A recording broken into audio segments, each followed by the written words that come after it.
नमस्कार दोस्तों। सूर्य देव की व्रत कथा।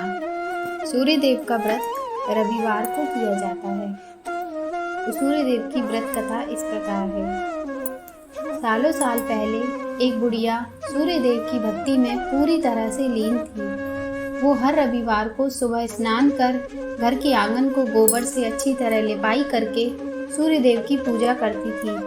फिर सूर्य देव के लिए व्रत रखकर शाम को उन्हें भोग लगाने के बाद भोजन करती थी। उस बुढ़िया की भक्ति भावना से देव काफी प्रसन्न थे और भगवान की कृपा से उस बुढ़िया को किसी तरह की कोई परेशानी नहीं थी।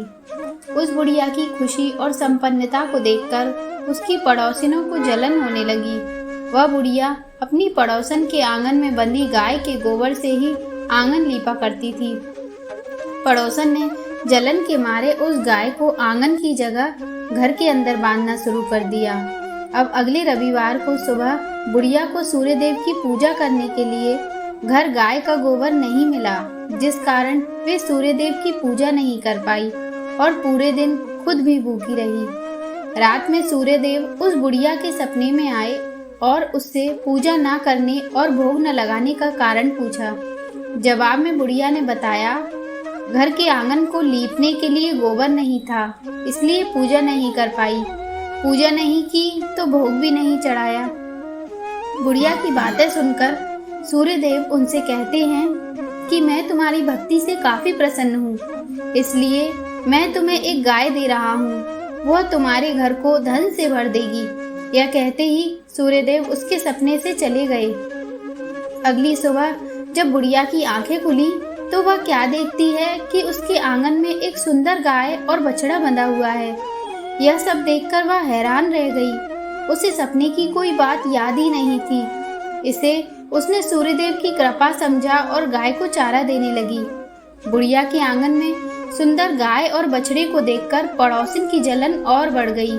कुछ देर बाद जब बुढ़िया घर के अंदर आई तो गाय सोने का गोबर देने लगी। यह देखकर पड़ोसिन चौंक गई और उस गोबर को उठाकर अपने घर ले गई और उसने अपनी गाय को गोबर को उसके आंगन में रख दिया। यह सिलसिला कुछ दिनों तक यूं ही चलता रहा और वह पड़ोसन धनवान हो गई। इधर बुढ़िया को किसी बात की खबर ही नहीं थी, क्योंकि वो सूर्यदेव की भक्ति में ही खोई रहती थी। उधर सूर्यदेव को उस महिला की हरकतों पर काफी गुस्सा आ रहा था। उनके गुस्से के कारण धूप काफी बढ़ जाती थी, जिस कारण बुढ़िया गाय और बछड़े को घर के अंदर बांध देती। उसी रात आंधी चलने लगती है, इसलिए वह गाय और बछड़े को आंगन में नहीं निकालती। रात भर गाय घर के अंदर ही बंधी रही। सुबह जैसे ही बुढ़िया की नींद खुली तो वो सोने का गोबर देखकर हैरान रह गई। उस दिन के बाद से रोजाना वो गाय को घर के अंदर ही बांधने लगी। गाय के सोने के गोबर से बुढ़िया धनवान हो गई, जिसे देखकर पड़ोसिन की जलन और बढ़ गई। पड़ोसिन ने जलन के मारे सोने का गोबर देने वाली गाय के बारे में उस नगर के राजा को बता दिया। राजा को जैसे ही सोने का गोबर देने वाली गाय का पता चला तो उसने तुरंत सैनिकों को भेजकर उसे महल लाने के लिए कहा। जब सैनिक बुढ़िया के घर पहुंचे तब वह सूर्य देव का भोग लगाकर खुद भोजन करने के लिए निवाला उठाने ही वाली थी कि तभी सैनिक गाय और बछड़े की रस्सी खोलकर उन्हें अपने साथ ले गए। बुढ़िया उनसे गाय और बछड़े को न ले जाने की प्रार्थना करती रही, लेकिन राजा के सैनिक बुढ़िया की एक भी नहीं सुनी। कुछ ही देर में सैनिक गाय को राजा के पास ले गए। राजा गाय की सुंदरता को देखकर बहुत खुश हुए और उसे अपने पास ही रख लिया।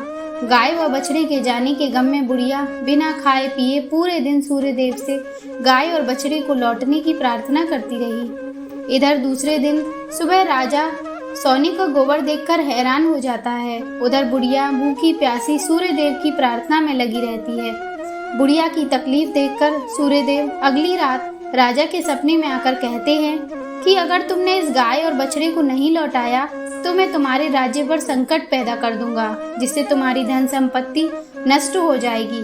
सूर्यदेव की बातें सुनकर राजा की नींद टूट जाती है। दूसरे दिन सुबह वो बुढ़िया को गाय और बछड़ा लौटा देते हैं, साथ ही उसे कुछ धन भी देते हैं और उसकी पड़ोसन को सजा देते हैं। सूर्यदेव की इस चमत्कारी गाय और बुढ़िया पर उनकी कृपा को देखकर राजा पूरे नगर के लोगों को हर रविवार सूर्य देव की पूजा करके व्रत रखने के लिए कहते हैं।